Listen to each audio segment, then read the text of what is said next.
তাহলে বুঝলাম আল্লাহ তাআলা ফিলিস্তিন ভূমির আশপাশের এলাকাগুলোকে আল্লাহ বরকত বানিয়ে দিয়েছেন, বরকতে ভরপুর করে দিয়েছেন।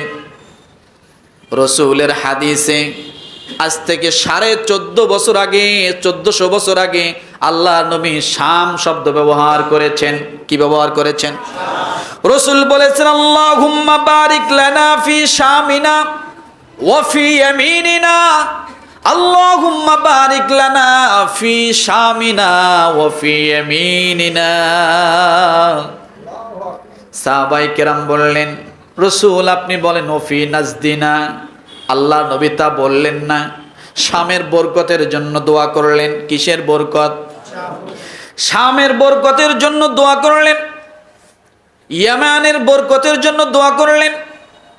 ও মুসলমান, পৃথিবীর জমিনে সবার আগে সর্বপ্রথম কৃষি আবাদ যে সমস্ত জায়গায় হয় সেটা হলো এই সিরিয়াতে, শামে। কোথায়? এই শামে। এই শাম হলো ফিলিস্তিন, সিরিয়া, জর্ডান এবং লেবানন। কয়টা রাষ্ট্র? কয়টা? ফিলিস্তিন। আজকের ফিলিস্তিন না, কিন্তু আগের ফিলিস্তিন। আগের ফিলিস্তিন কেমন? আবার আজকে তো ফিলিস্তিনের অর্ধেক ইসরায়েল নিচ্ছে। তখন ইসরায়েল বলতে কিছু ছিল না। পুরা আজকে এখন যদি বলতে যাই তাহলে বলতে হবে ফিলিস্তিন, ইসরায়েল, লেবানন, এরপরে কি জর্ডান, সিরিয়া। এগুলো সব অংশটা মিলে হলো অফি শামিনা, শাম বলা হয়। এই শামকে ভাগ করা হয়েছে আধুনিক যুগে এসে। যেমন আমরা আমাদের কথা বলি তাহলে বুঝতে সহজ হবে। আমরা আগে সকলেই ভারতই ছিলাম, নাকি? ভুল বললাম নাকি? হুজুর কি কয়, সব বড় বড় করছে যে ভারতের বিরুদ্ধে এত কিছু, আমরা বলে ভারতই ছিলাম। আসলে কি আমরা ভারতই ছিলাম?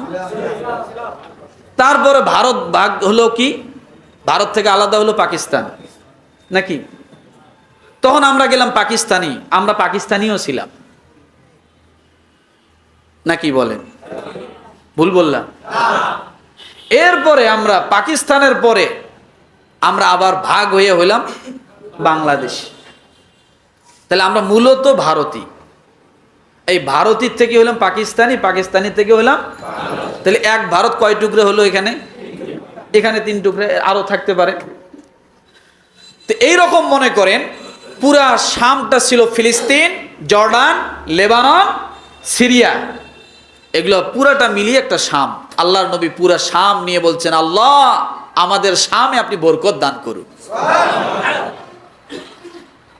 ও মুসলমান, সেই শামকে ভাগ করে করে নাম হলো সিরিয়া। মূল ভূখণ্ড এখন সিরিয়া।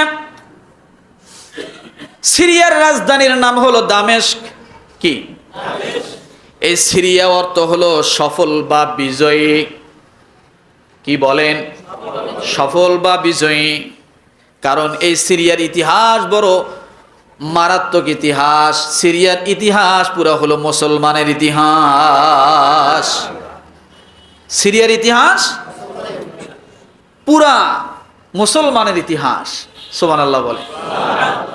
পৃথিবীর দ্বিতীয়তম সবচাইতে আল্লাহর কাছে পছন্দনীয় জায়গার নাম হলো সিরিয়া, শাম।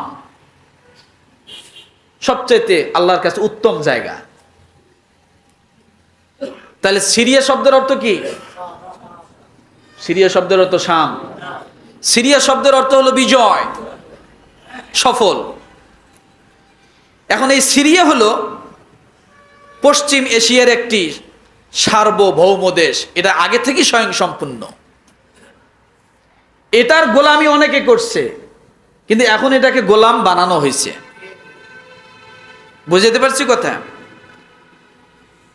দক্ষিণে হলো, দক্ষিণ পশ্চিমে হলো লেবানন। ভাগ করার পরে দক্ষিণ পশ্চিমে পড়ে গেছে কি? লেবানন। এরপরে উত্তরে তুরস্ক, পূর্বে হলো ইরাক, আবার দক্ষিণে জর্ডান, আবার ওই দক্ষিণের কিছু অংশ পাইছে দক্ষিণ পশ্চিমে ইসরায়েল। এরপরে পুরোপুরি পশ্চিমে হলো ভূমধ্য সাগর, এর মাঝখানে হলো সিরিয়া। আর এই সিরিয়া হলো উর্বর জমিন। সুবহানাল্লাহ বলেন। যার কারণে পৃথিবীর ইতিহাসে কৃষি আবাদ যেখান থেকে উৎপত্তি হয় সেটার নাম কোন জায়গা? সিরিয়া, শাম। আর আল্লাহ তাআলা এই জন্য বলছেন বারাকনা হাওলা, এখানে অনেক পরিমাণ, প্রচুর পরিমাণ ফল মূল, শাক সবজি সব আছে এখানে। অনেক নবীদেরকে আল্লাহ অন্য অন্য জায়গা থেকে ওই জায়গায় স্থানান্তরিত করছেন, ভ্রমণ করাইছেন। রাষ্ট্র খেলাফতের জন্য, রাষ্ট্র পরিচালনার জন্য সবচেয়ে উপযোগী জায়গা ছিল এই সিরিয়া, শাম সিরিয়া। এখান থেকে অনেক সাহাবায়ে কেরাম, খলিফারাও রাষ্ট্র পরিচালনা করছেন। এরপরে বলা হয়েছে বর্তমান সিরিয়ার আয়তন ভাঙতে ভাঙতে, ইঁদুরে খাইতে খাইতে এখন আয়তন হলো 1,85,180 বর্গ কিলোমিটার। কত? বাংলাদেশের থেকে ছোট না বড়? একটু বড় না? বড়। এই সিরিয়া স্বাধীন হয় হলো 1958 সালে 21শে ফেব্রুয়ারি। এরপরে 1970 সাল থেকে এই সিরিয়ায় স্বৈর শাসক চাপে বসে। কোন শাসক? কোন শাসক? যে স্বৈর শাসক কত তারিখ গেছে? 5 তারিখ আগস্ট। আরে আমি আসাদের কথা বলছি, 8 ডিসেম্বর না? এই বাশার আল আসাদ এর বাবা 29 বছর এদের শাসন করছে সিরিয়া। কত বছর? কত বছর? 29 বছর এদের শাসন করে। তা বাপে করার পরে ছেলে আর মেয়েরা করলে যা হয় তা ঘটছে। বোঝেন নাই কি বলছে? বাপে করার পরে ছেলে অথবা মেয়েরা করলে যা হয় তাই ঘটছে। আমাদের রাজনীতি, আমাদের সময়, আমাদের অবস্থা এরকমই হয়।